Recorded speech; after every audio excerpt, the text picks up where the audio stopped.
Mind Mastery. I'm Jason at awakendessence.com. People want to master their mind. Why? Why would you want to master your mind?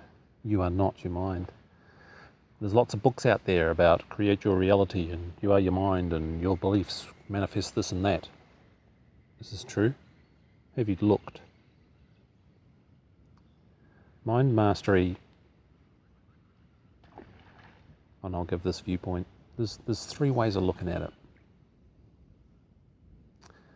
One is it's something you need to master. Mind mastery. The second one is it's something to be developed. I need to develop my mind and have superpowers and photographic memory and choose my beliefs and be a conscious person. And it's all done in the mind. Does that work? I tried it. The reason I actually ended up in the spiritual path was I actually wanted better grades at university. I knew I was an A grade student. I always seemed to go up sort of, between B's and B pluses. So I learnt to master my mind somewhat. As in my third year at university, I had photographic memory. It wasn't just photographic in terms of my subject matter, it was photographic regarding everything. So I could literally say a conversation verbatim 6 months later. That's scary to the person on the receiving end of it when you're telling them, no, this is what you said. So, the second viewpoint is the mind is something you can master and it takes effort. It took a lot of effort to get photographic memory, a lot of meditation. I learned all about meditation. I learned so many different techniques, all self-taught. Photographic memory I had, and it took work. My grades jumped 15%. This is a fact. So, it's something that you develop. It takes a lot of effort. It took me about 3 years to get photographic memory. Keep that in mind. 3 years.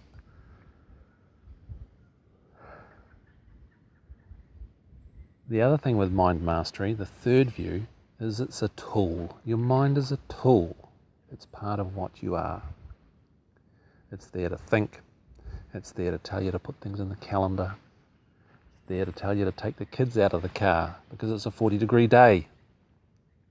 And when it doesn't work very well, it creates trouble. So, what I've noticed is that people that naturally have learnt to use their mind as though it's a tool, as a toothbrush, and treat it as such, live a life that is far happier. They are far more carefree. They just live a life of peace, of stillness, and when crap goes on in their head, they just go, well, it's only a part of me. It's your toothbrush. It's designed for certain things. Feeling your feet. Noticing your hands, hearing the wind.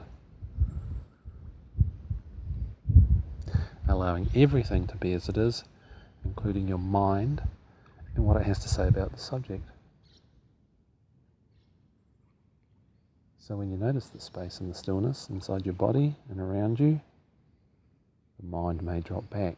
Actually, the mind becomes a subset of everything. Feel your feet and notice where your head is, where your mind chatter is. Where is the mind chatter located? Please tell me. You have to look and work it out.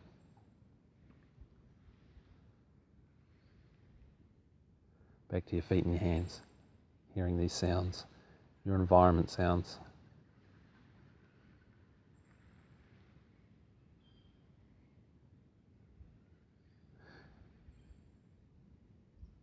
Feeling the space.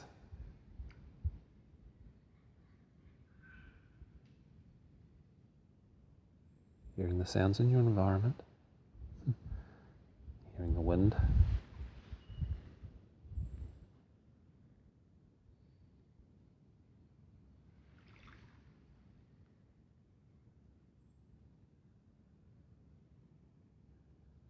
when you allow your mind to be what it is, it's a tool, and treat it as such. It's my toothbrush. It's a great thing. Toothbrushes are great for brushing your teeth. And when your toothbrush is a little bit worn, you can use it to clean things like the silverware and your bike chain that's caked up with gunk and oil and goop. Your toothbrush is not good at telling you who you are. So why would you ask your mind to tell you who you are? Come back to your hands. Notice your backside. Where is that breath going?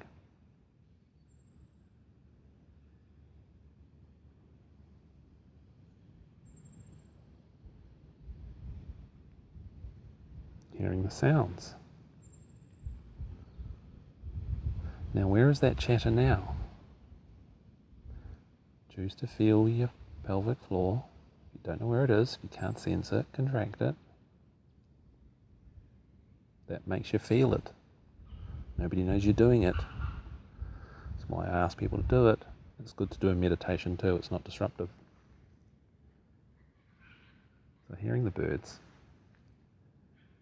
and your environment. Where is the head chatter? Is it all of you, or is it a part of the big soundscape? The feeling scape, the space.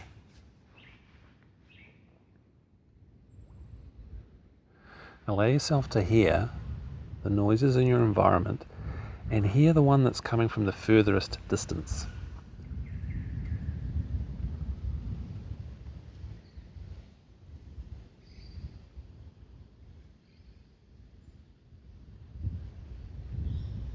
So I'm doing that at the same time. Some of those things are quite far away. How do you know it's far away? Allow yourself to feel that. Where is the mind chatter in that big space?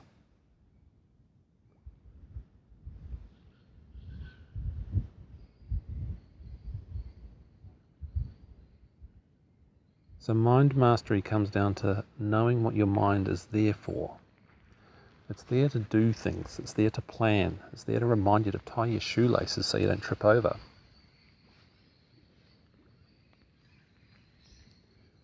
How far away are those lorikeets? They're on the island, of course.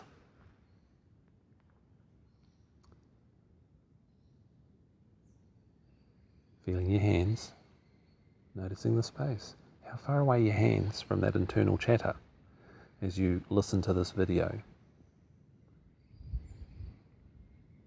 What you think about this video is irrelevant. Are you feeling your hands?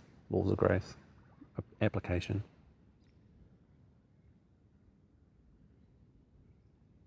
Applying. With your practice, it comes down to when you recognize to be present, do you actually do something about it in the context of where you are? So I'm standing on the edge of a beautiful lake, which I could be fishing and catching flathead with, but I'm making videos for you. So I feel the lake, feel the ground, feel the space that contains the birds and the insects and the fish. You can do that same thing in your environment, allowing everything to be as it is.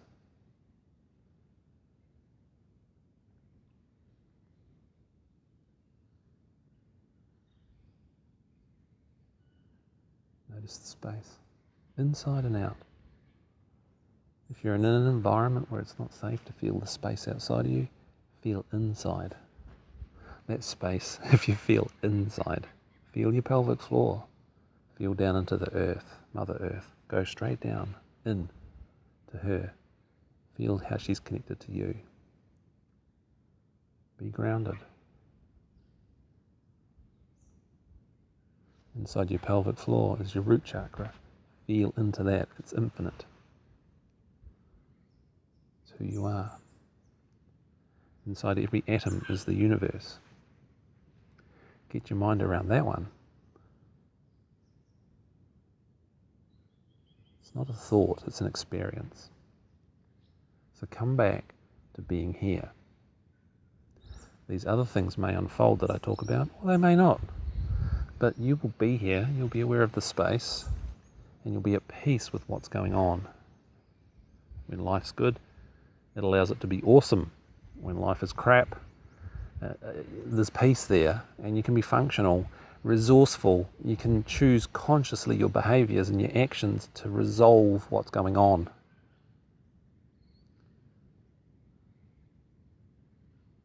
Which is good for you and good for everybody else. That's why you practice this. Oh, apart from the fact you awaken, and life becomes very nice. Your mind is a toothbrush. Choose to see it that way. Some days your toothbrush is very, very chatty. Come back to your backside. Come back to your hands. It's okay. Those cycles may last for a while.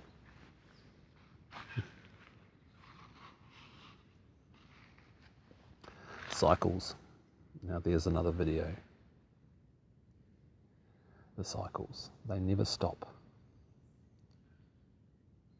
So I'm Jason at awakendessence.com. Drop us a line if you want mentoring. 2 to 4 years, and this you can get this to a fairly advanced degree with mentoring and doing what's in this website. You can do it in 2 to 4 years just on what's in this website and listening to these videos and practicing. Thank you, fish. Come home. Serve yourself, serve your family, serve your friends, serve humanity. There is nothing more important than you being conscious in this moment, feeling the space that you are, regardless of your environment. In fact, the more crappy the environment, the more service you do for humanity. Seriously. You work in town in the CBD, boom. You're bringing stillness and presence into that place where people are stuck in their heads and in their egos. Out here in the wilderness, it's easy. Really easy. Doing it where it counts. Doing it in relationship. Doing it at work. Doing it with your work colleagues. While you're dealing with the work environment stuff where people are lost.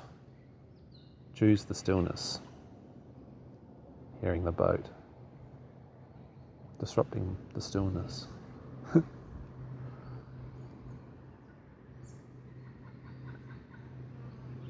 Stuff happens. Just like the boat on the lake. Makes a lot of noise. Makes waves that crash up on the shore. But the lake is still there. The lake is still still. The lake allows the boat to go across it. Or the boat wouldn't move. It gives the boat space. So give your stuff space and come here.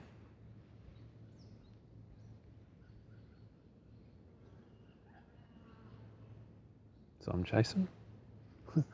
Looking forward to hearing from you. Send me an email if you've got any great questions, and I can do a video on it. I'll let you know first.